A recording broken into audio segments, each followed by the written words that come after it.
ഒരു വ്യക്തിയുടെ സക്സസിൻ്റെ ഏറ്റവും പ്രധാനപ്പെട്ട ഒറ്റ കാര്യം പറയൂ എന്ന് എന്നോട് ചോദിക്കുകയാണെങ്കിൽ ഞാനതിന് പറയുന്ന പേര് ഫോക്കസ് എന്നാണ്.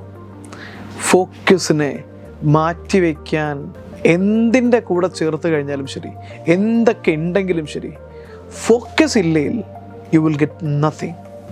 എന്താണ് സക്സസ്ഫുള്ളായ ആളുകളുടെ പ്രത്യേകത എന്ന് ചോദിച്ചു കഴിഞ്ഞാൽ അവരുടെ ഏറ്റവും ഇമ്പോർട്ടൻ്റ് ആയുധമാണ് ഫോക്കസ്. ദ്രോണാചാര്യർ അർജുനനോട് ചോദിക്കുന്നൊരു ചോദ്യമുണ്ട്, താൻ എന്താണ് കാണുന്നത്? അർജുനൻ പറയുന്നുണ്ട്, ഞാൻ ഒരു കിളിയുടെ കണ്ണ് മാത്രമാണ് കാണുന്നത്, വേറെ എന്തെങ്കിലും കാണുന്നുണ്ട്? ഒന്നുമില്ല, കണ്ണ്. കാരണം അതാണ് എൻ്റെ ലക്ഷ്യം, അത് മാത്രമേ കാണുന്നുള്ളൂ. Tunnel vision. ഒരു പേപ്പർ ചുരുട്ടിയിട്ട് നിങ്ങൾ അതിലൂടെ ഒരു കാഴ്ച കാണുമ്പോൾ പുറത്തുള്ളതൊന്നും കാണില്ല. കുതിരപ്പന്തയത്തിൽ ഓടുന്ന കുതിരയുടെ സൈഡ് രണ്ടും കെട്ടിയിട്ടുണ്ടാകും തലയുടെ.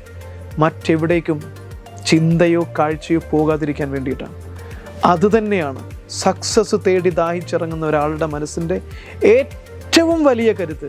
അയാളുടെ ചിന്തയിൽ ഒരേ ഒരു കാര്യം മാത്രം നിരന്തരമായിട്ട് കടന്നു വരാൻ അദ്ദേഹത്തിന് കഴിയുന്നുണ്ടോ, അത് തന്നെയാണ്.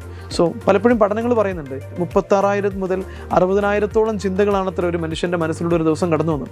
പല അഭിപ്രായങ്ങളാണ്, സയൻറ്റിഫിക്കായിട്ട് ഞാൻ പഠിച്ചിട്ടൊന്നുമില്ല. എന്നാലും 36,000 മുതൽ 30,000 മുതൽ 60,000-ഓളം ചിന്തകൾ ഒരു മനുഷ്യൻ്റെ മനസ്സിലൂടെ കടന്നു പോകുന്നുണ്ടത്രേ. അതിൽ ഒരു 10,000 ചിന്തയെങ്കിലും ഒരൊറ്റ കാര്യത്തിലേക്ക് നിങ്ങൾക്ക് ഫോക്കസ് ചെയ്യാൻ പറ്റിക്കഴിഞ്ഞാൽ നിങ്ങളെ ഒരു ഫോക്കസ്ഡ് പേഴ്സൺ എന്ന് പറയാം. സോ ഫോക്കസ് ചെയ്യുക, ഒരൊറ്റ കാര്യം മാത്രം ഒരു സമയത്ത്. 100 കാര്യങ്ങൾ ചെയ്യാതിരിക്കുക. 100 കാര്യങ്ങൾ ചെയ്യുമ്പോൾ നമ്മുടെ പ്രൊഡക്ടിവിറ്റി കുറയും, നിങ്ങളുടെ ഗോൾ അച്ചീവ് ചെയ്യാനുള്ള സമയത്തിൻ്റെ ദൈർഘ്യം കൂടും. So focus on one single purpose always. Thank you. This is me Casac Benjali, business coach, success strategist.